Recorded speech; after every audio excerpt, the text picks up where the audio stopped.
The 38th African Union Summit has concluded in Addis Ababa, Ethiopia, with leaders from around the continent meeting to deliberate on a wide range of issues and charting a way forward for the continent. And the top agenda issue was, of course, electing the new African Union Commission chairperson. And after a closely contested race, Djibouti's Mohamed Ali Yusuf emerged as a winner.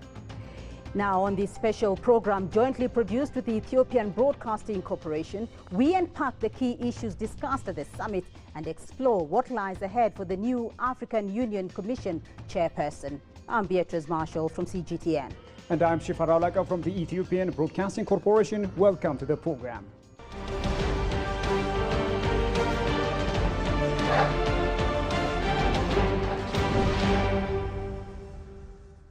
And joining us now to unpack what lies ahead for the African Union are Dr. Theodros Mekonnen Gabriel, Senior Country Economist at the International Growth Center, London School of Economics and Political Science, Dr. Jonas Ashini, Associate Professor of Political Science and International Relations at the Addis Ababa University, and Dr. Jonas Adaye, Director of the Institute of Peace and Security Studies at the Addis Ababa University. Dr. Jonas Adaye, let's start by looking at the last 8 years of the African Union. Moussa Faki Mahamat addressed the African Union heads of state and government summit for the last time at the chairperson of its secretariat, the African Union Commission. So could you give us a snapshot assessment of some of the major achievements that he made so far? Thank you for having me, Shafarao, and the team here. I think we should be pragmatic, reasonable, look at what's going on, what's been going on across Africa for the last 8 years, which can definitely give us the entire picture of the very performance.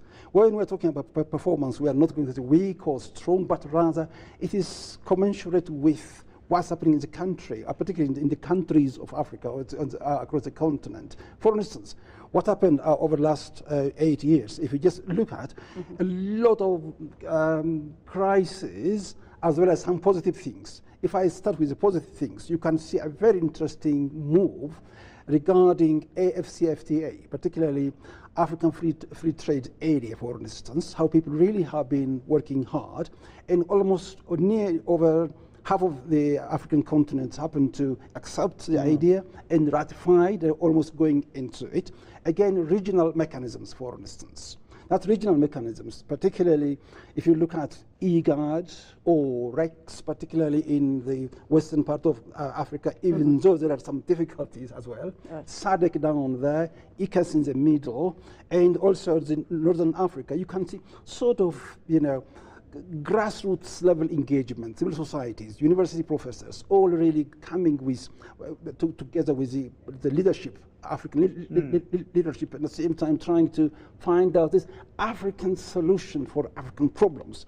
And you can see that being really realized, and people are almost walking the talk. So if I see from those very limited achievements, if I see how Moussa Faki has been doing, for instance, in Ethiopia's conflict in Tigray region, his involvement very actively going to Pretoria, and at the same time working African solution for African problems. Right. At the same time also engaging different leaders, particularly those who are parties to conflict, trying to, rather than waiting for the West or East to come and solve Africa's problems, just initiating Africans to get engaged so as to address their own problems using homegrown solutions. So I think I take them, these are sort of positive achievements and things to be improved. In terms of the economic perspective, how do you rate the last 8 years? So I think it's been a mixed picture, I would say, because some African countries have been growing rather fast, not necessarily related to resource endowments, but certain policy change within certain African countries have made significant contributions to their growth in general. We have to really see, but a big chunk of African countries are still struggling to achieve that, to trigger that growth momentum that they need. although they're resource rich, there are a number of structural, factors that impede, overall growth. And we hope that further economic integration and others can lift these countries up. I don't think sort of judging one sort of a tenure of an African Union chairperson can really inform us about how economic determinants. There are various fundamental issues so I would just caution that we don't really attribute particular chairmanship to some of the outcomes, the economic outcomes. Right. But I would just say mixed picture over the past 8 years.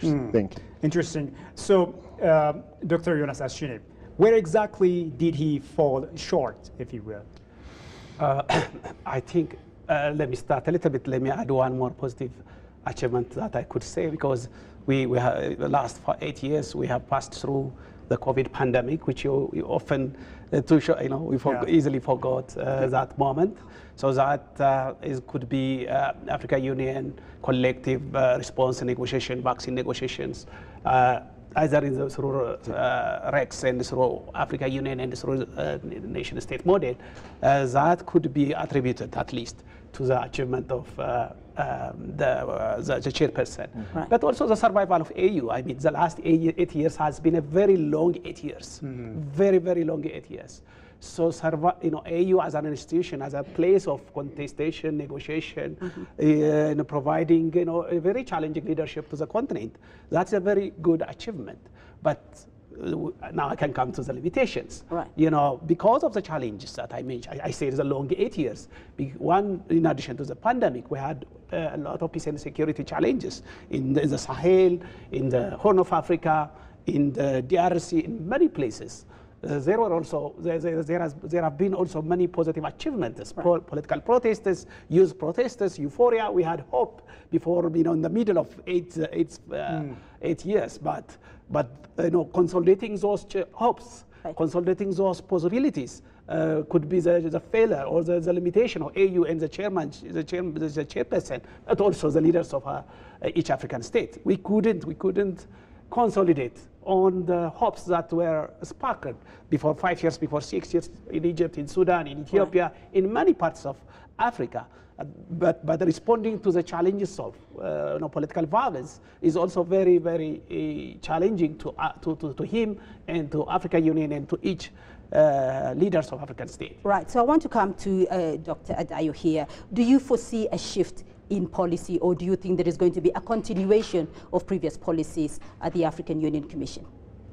The best answer would be a combination of both, because you can never break 100% with the past. For the past is a beginning for the present or future at the same time. For instance, if we prioritize, of course we'll come to that agenda, what is to be done, maybe complete cessation of hostilities in our DRC we're expecting, complete cessation of hostilities in Sudan, for instance, and in other areas, particularly if you just look at also the West, the Sahel region as a whole, as he has already brilliantly mentioned. These are, even some of the countries already out from REX, which we have been time and again of applauding.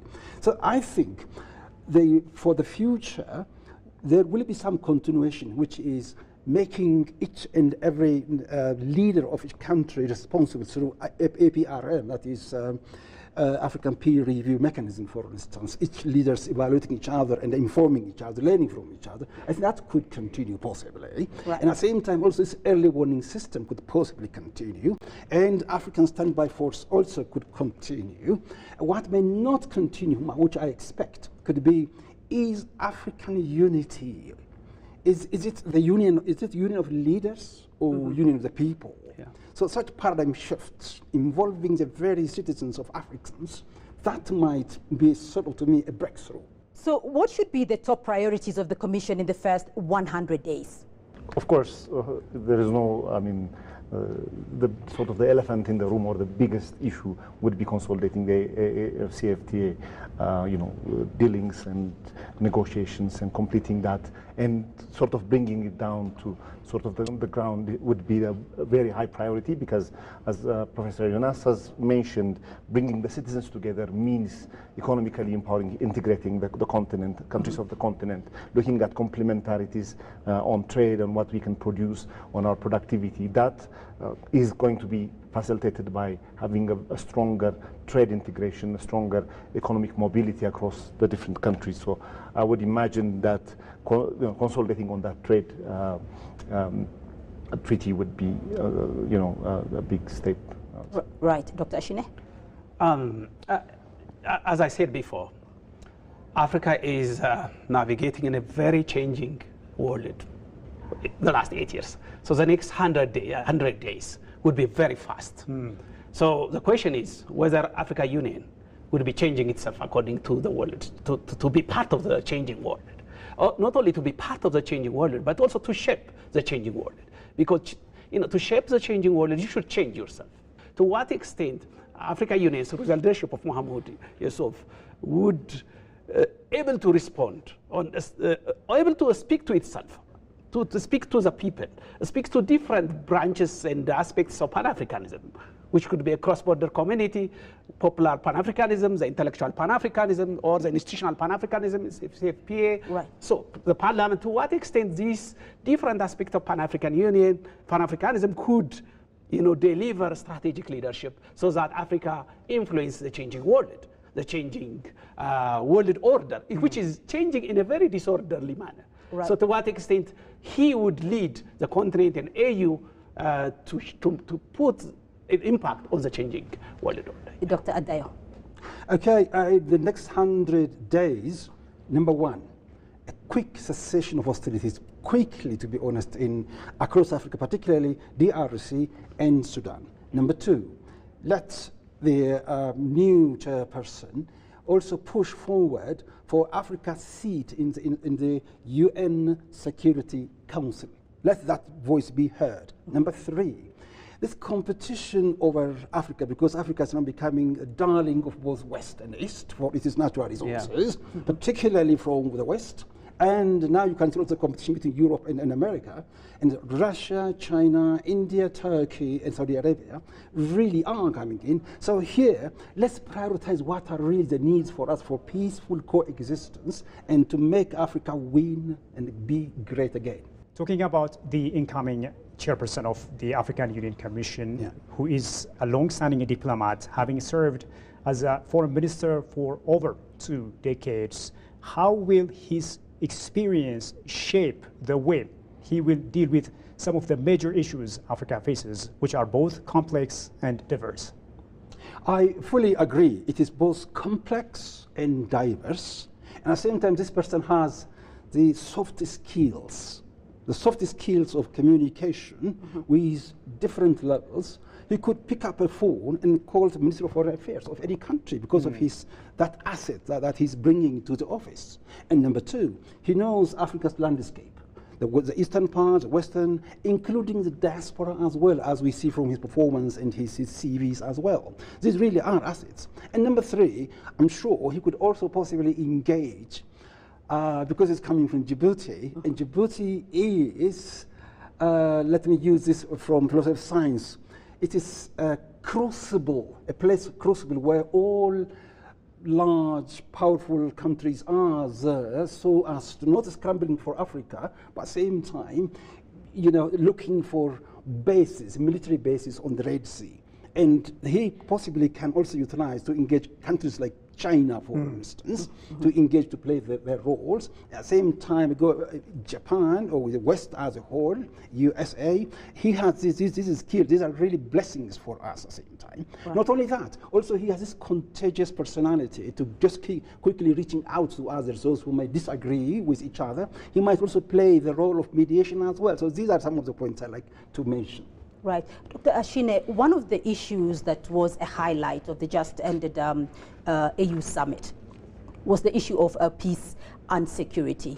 And, you know, a lot of resolutions have been put out, proposals have been put out over the years, but we're still seeing protracted conflicts in the Sahel region, in the DRC, Eastern DRC, in Sudan. You know, what are the weaknesses of the peace and security architecture of the African Union that has been unable to contain these conflicts? The peace and security architecture has, you know, has never been harmonized with the REX. You know, the response from IGAD, the response from East African Community or SADC or ECOWAS has not, you know, harmonized with the African Union infrastructure. Second, there is no, you know, African Union always face difficulty with you know, facing or responding to the intervention from outside of the country, extra-regional intervention from the nearby regions and from the superpowers, middle powers. African Union was not in a position to respond to that, at least to use its platform. You know, for me, Africa's problem is not only Africa's problem.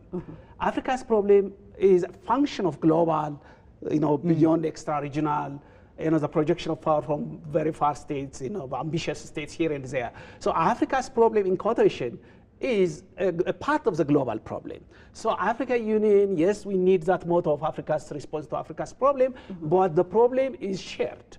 So AU has a weakness and limitation in forging, in bringing together local responses, national responses, and sub-regional responses within the peace and security architecture, especially the subsidiarity challenge with REX is a major, the question is whether REX are operating under the umbrella of African Union or not is yet to be answered in the next maybe 4 years during the tenure of His Excellency Mohamed Yusuf. There is a serious structural contradiction that manifests here and there, but also it is a collective problem of every African state. State and society contradiction, which is now manifested in different parts with different language, which we articulate different categories. And so I want to bring in Dr. Tewodros here because, you know, the conflicts on the continent has really put a burden on various economies. How do you think this is going to be contained under the new AUC? And what exactly, how big is the economic burden as a result of these conflicts? Yeah, I think the single most important factor that really deters economic growth is the lack of peace and security. I can mention a number of channels through which. One is the destruction of productive capacity. So the very limited physical capital that African economies have is being destroyed. That, you know, puts a lot of burden, especially on the modern side of the economy. The second one is in breaking down supply chains for goods and services and in breaking down movement of people from place to place. These are fundamental impediments to pursuing productive engagement in the different sectors, not just even in agriculture, where you think the impact of conflict is less impactful, but it really affects the production.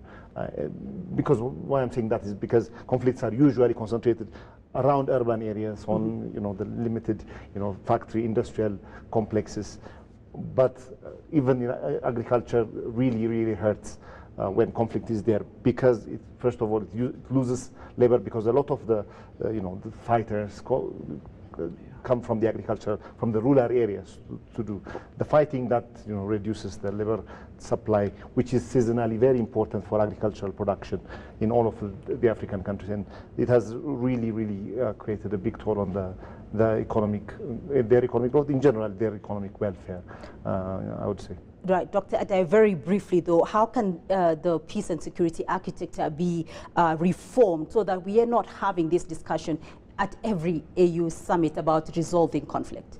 Very briefly. I tend to agree with my brother, the Tewodros, as well as Jonas here. The way we structure the very architecture itself is dependent upon the objective reality on the ground in Africa. Who is funding Africa's peacekeeping mission as a whole? The West. Yeah. And we are not finding. We had Obasanjo's formula where we have to have some tax on flights coming on tourism. We also had Kagame's formula at the same time, so as to make Africa reliant on itself. But that's not yet restructured. So now we are really looking for that restructuring that is looking into oneself. For instance, 2020 was labeled as silencing of the gun, now to 2030. Simply because it tells you misreading or scanning of the field, not correctly. So you really have to be well informed of what global security looks like, and then international or regional, and finally the local. Should your basis, your analysis must be based on that scientific research, and then, without any fear, look back into yourself, make that APRM work, and look at also the local capabilities, and we really can reshape if we say we can, simply because, as I say, where there is a will, there is a way. All right, gentlemen, thank you all very much, but we are going to take a short break now, and when we come back, we will continue looking at the just concluded African Union Summit and what is ahead for the incoming African Union Commission Chair. Stay with us.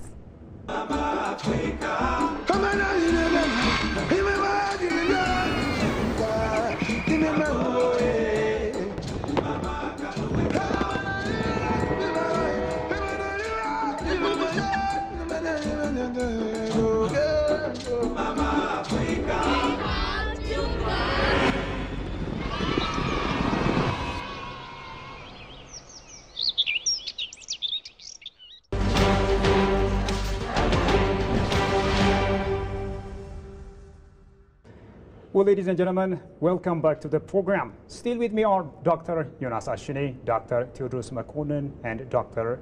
Jonas Adaye. Do stay with us.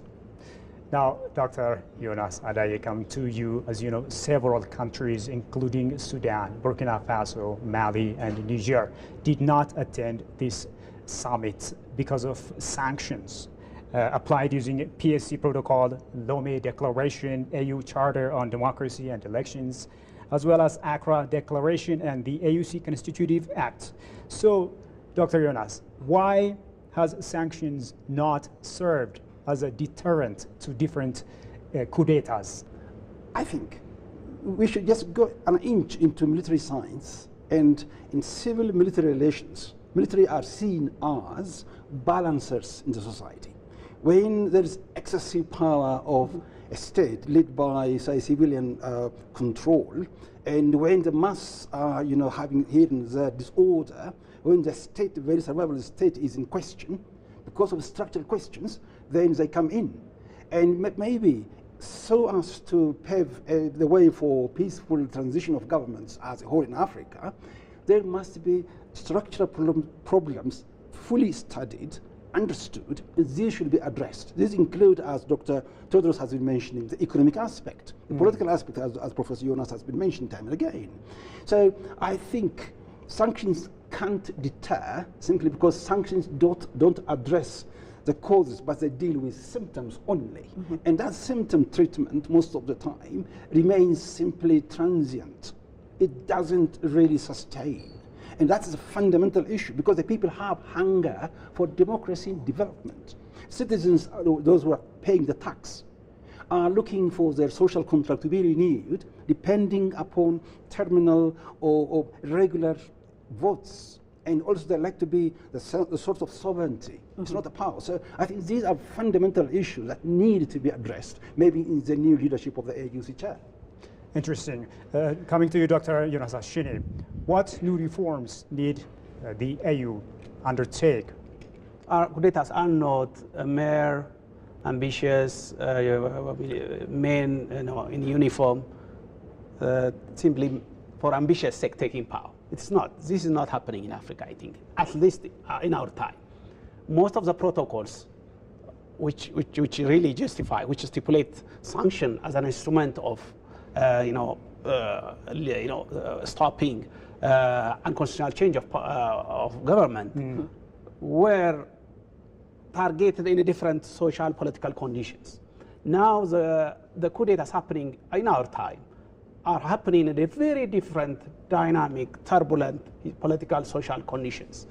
which I would compliment what Professor Jonas has said. Sometimes it has relation with the crisis of international relations of Africa itself. The Western military men are operating and changing governments and intervening. It is a matter of sovereignty sometimes. Sometimes it is these coup d'etats we hear from the people are a response to colonial conditions in our time.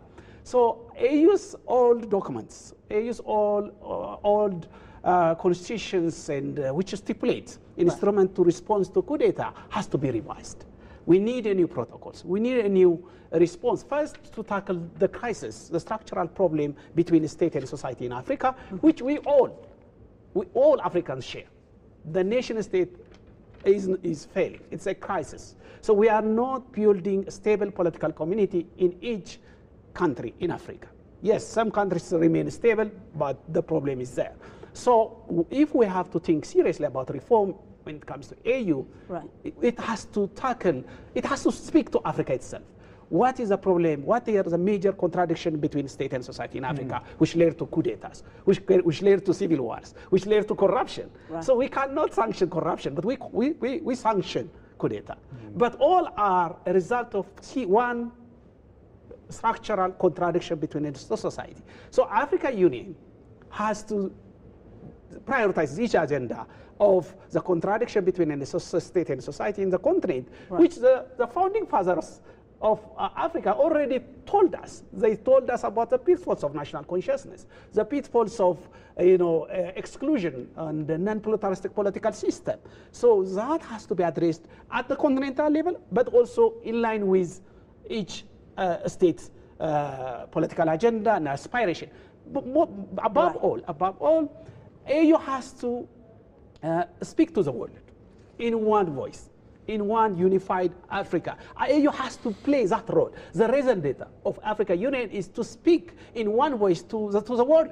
That is also, that brought, the partition of Africa has left its legacy. The Francophone armies, or the French armies, or this army and that army are operating. Right, so I want to bring you back, Dr. Tedros, because you talked earlier about where the African Continental Free Trade Area is at the moment. And it was hailed at its inception as a game changer for Africa, but we are not seeing very much progress. First of all, what should the new AUC leadership do to accelerate implementation of the Africa CFTA on the continent? Yeah, thanks. This is actually a very fundamental question. So two things. I think there is sort of an illusion in trying to really put AFCFTA as a pedestal and say would be a solution to all the problems. But in the short to medium term, I don't think we should expect a lot of outcome to come from the AFCFTA. One of the primary reasons is that of trade complementarity. So we have sort of structured our economy, first of all, depending on our capabilities, but then also how trade has been in the past, how has it been structured. So that's, we respond to incentives. So far, within the African continent, our trade has not been complementary as we would like it to be. Most of us are producing the same thing and selling it to other countries and importing pretty much similar things from those countries. If you wanted to close this and do trade within ourselves, then we want that trade complementarity to exist. But of course, in the long run, when the incentives are kept in a certain place in the long term, then economic incentives, investments will realign and we'll start producing things that would be complementary to each other. So in the long run, I would imagine that FCFTA would be beneficial economically, but in the short to medium term, I don't expect that. So we have to start with that in mind. How is Africa CFTA in your view, though? How can it remain competitive and viable, in the midst of what we are seeing in the world today? There is a lot of protectionism. There is a lot of disruption to the supply chains. How is it going to remain competitive? That's an excellent question, and I will mirror the responses of both Professors Jonas in saying that a single voice is important.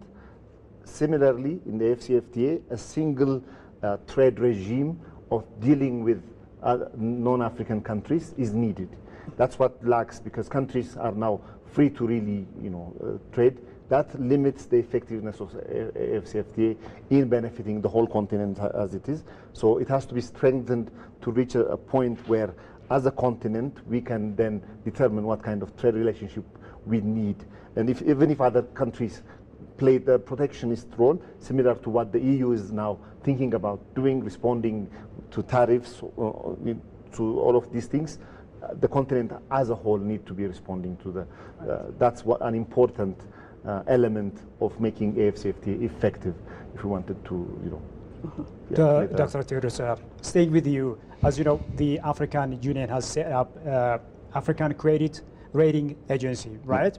So why has the AU taken such action, and how will it work, considering the fact that Africa is a borrower from external lenders? Oh, that's an important point.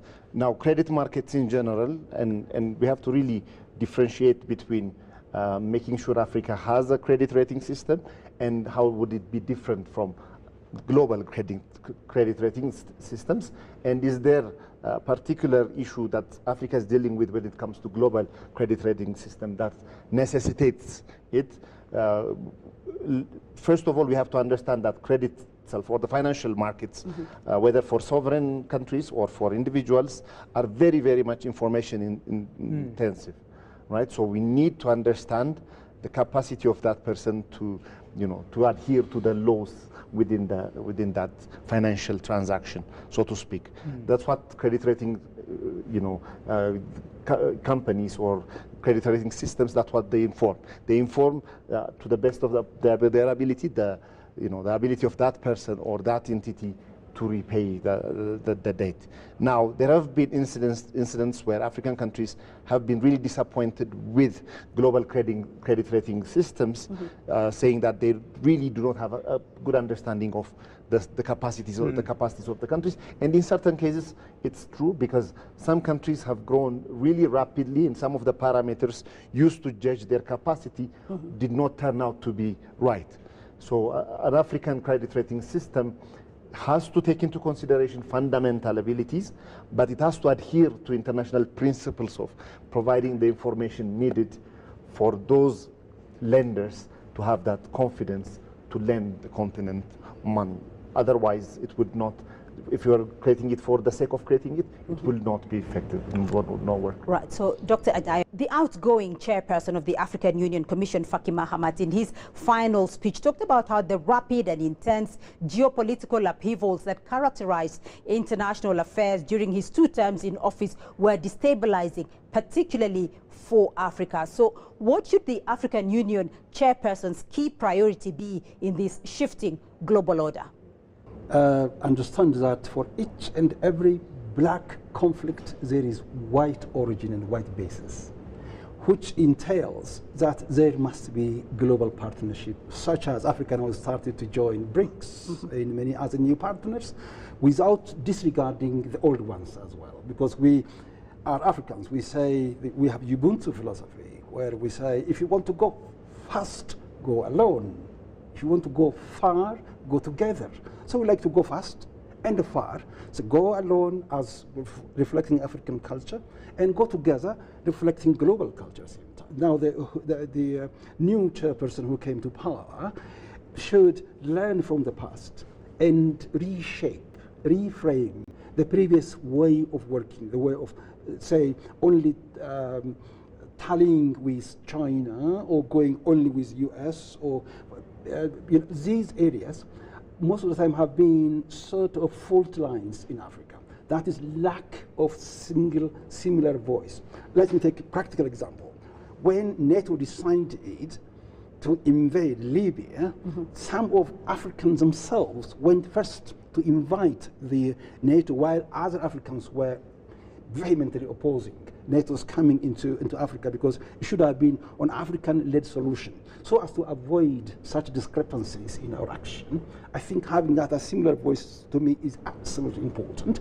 Thirdly, we must also be strategic enough. Right. My brother was mentioning that AFCFTA, African Continental Free Trade Area, you also need free visas, freedom of movement. The security issues must be addressed. For any economic development, you don't have anything in a single way. Always we think in complexity, we think in systems. So those complementary things should go together hand in hand. And so those who are now coming to the new office must also frame the new thinking. And most importantly, make Africans own their own continent. Dr. Jonas Ashine, coming to you, as you know, Africa is now, the AU is in the G20, and a number of African countries are also joining the BRICS. And also there is this push to get Africa a seat at the UN Security Council, which in a sense means Africa already sits where it matters. So how should the AU leverage its membership at the G20? Okay. I have to connect the two questions because they speak to each other, one another. One, I think historically, Africa has been responding to different dynamics, geopolitical dynamics. So briefly, Pan-Africanism itself, especially the continental Pan-Africanism, was a response to colonial conditions. AU itself was, before that, the Bandung moment, the non-alignment movement was a response to the bipolar world order. So Africa and Asian countries came together and to craft a new foreign policy orientation. AU was also a response to unipolar world order, and Africa had to, globalization was one of the determinants of foreign policy of Africa, African IR. Now all these global political dynamics have gone. Now we have a new geopolitical order. A new geopolitical order defined by unilateralism, decline of multilateralism, and the crisis of the Bretton Woods institutions, or their corruption, or their intervention in Africa, and also nationalism in Europe and in the United States. So Africa is operating in this. And in this condition, we have BRICS, we have G20, we have UN. So Africa first has to address its own assignment, coming together, having one voice, going beyond tactics. Most of African states are responding in a very tactical manner. Ethiopia is responding tactical. Somalia, Republic of Somalia is responding very tactical. Eritrea is doing the same. Sudan is. Every state is responding a very tactical, short-term goal, which is dividing Africa more and more. Right. So Africa has to, if we have to talk about reform and building up of leverage for negotiation at the global space, Africa has to unite itself into at least has to number or bulleting 1, 2, 3: environment, right, trade negotiation, environmental negotiation, climate change negotiation, food security negotiation. All these negotiations should go through African Union. Right. In that case, Africa would have a capacity to respond to the very dynamic geopolitical disorder or disorderly order. So without this, African states would be partitioned and responding in a very tactical and short-term goal within the nation state that will lead to conflict not only interstate conflict in the continent, right, that will lead to further balkanization of the continent. So I want to get a comment from all of you, because there is a new leadership at the African Union Commission to change the continent. The one thing that you think, and I'll start off with you, Dr. Tedros, the one thing in your view that you think could change the continent for the better, what would that be? I would say mobility of goods, mobility of people, and mobility of ideas in general, because we are in a fast-paced, fast-changing economy. Technological progress is really progressing rapidly.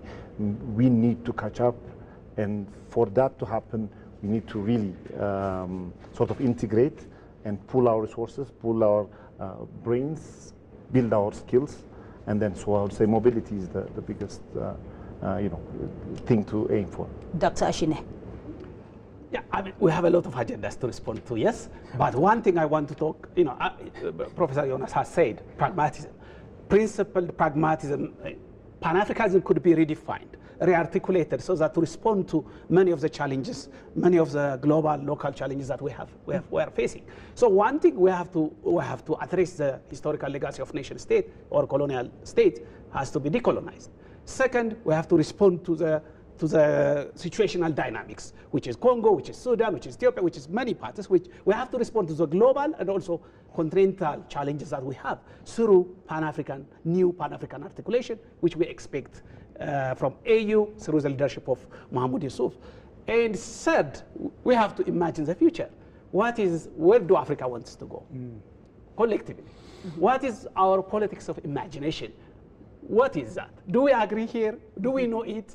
So Africa Union here in Addis, we have a headquarters. I'm sorry to say, the headquarters is like a monastery, a political monastery, which it is very difficult for professors in Kenya or in Ethiopia to address, to enter, to visit, even to take picture. That is symbolic depiction of the limitation of Africa Union. Professor Jonas already mentioned in the first, the Pan-African intellectuals. How Pan-African intellectuals speak to the political intellectuals, the political Pan-Africanists in African Union. So what is the conversation between universities in different African and even global Africa? In the global Africa and the continental Africa, how do Pan-Africanists should speak, who should have conversation with Pan-African summits or parliament? Africa has to speak to itself through Africa Union. That's what I am saying. Dr. Adayo. You said one thing, one single thing, governance. Let's see the governance aspect, modernize it. We are now dealing with AI, how to use AI. Yeah. Just bring up, modernize your technologize. It should be led by research, should be led by information, led by knowledge. We should create knowledge-based economy, knowledge-based democracy, knowledge-based governance. For instance, someone coming from Kenya to invest in Ethiopia. You know the bottlenecks here and there, to be honest, for you to get something, one thing to be done, it might take you 10 days. You have to modernize that. The same is true with this accountability, trusting the people. So there must be the following three things. Number one, create consensus across the people and the state. Number two, there must be trust. And number three, let's kill down this fighting culture. Let's start talking culture, discussing culture, because Africans, we have this very rich culture at the same time. We are rich. So how should the AU and China continue and foster their close collaboration in the future, especially now under the new AUC chairmanship? China-Africa relation, the focus is on people-to-people relationship. How to deal, trade in a very positive manner on a win-win basis. Why should China need Africa? Why should Africa need China? Africa's philosophy of Ubuntu, as we say, this togetherness, communality. The same is true, the yin-yang philosophy of China, coming from Confucius philosophy, is again working with others so as to have a shared future, a common future. I was listening to my brother Jonas here, the contrast between imagining and remembering. If you are focusing on remembering, you are always looking back. If you are imagining, you are looking forward. So here, this is creating common future, to me, is extremely important when you have also special friends as well. For instance, those who were standing for you, where you depend during colonialism, for instance, at the same time engaging on economic development. And this tangible evidence must also be there. At the same time, China has never said, take only me, ignore others. No, do with all. If you want, you can learn my way of doing developmental state, for instance, or socialism with Chinese characteristics, if it works for your country. So I think such cooperation, to me, seems to be bridging the past, the present with the future, and creating all future which is bright, better for all. Thank you very much again. Wow. Thank you very much, gentlemen, for your insights, indeed. And that's all for this special program. A big thank you to our guests, Dr. Tewodros Mekonnen-Gebrewold, Senior Country Economist at the International Growth Center, London School of Economics and Political Science, Dr. Jonas Ashini, Associate Professor of Political Science and International Relations at the Addis Ababa University, and Dr. Jonas Adaye, Director of the Institute for Peace and Security Studies at the Addis Ababa University.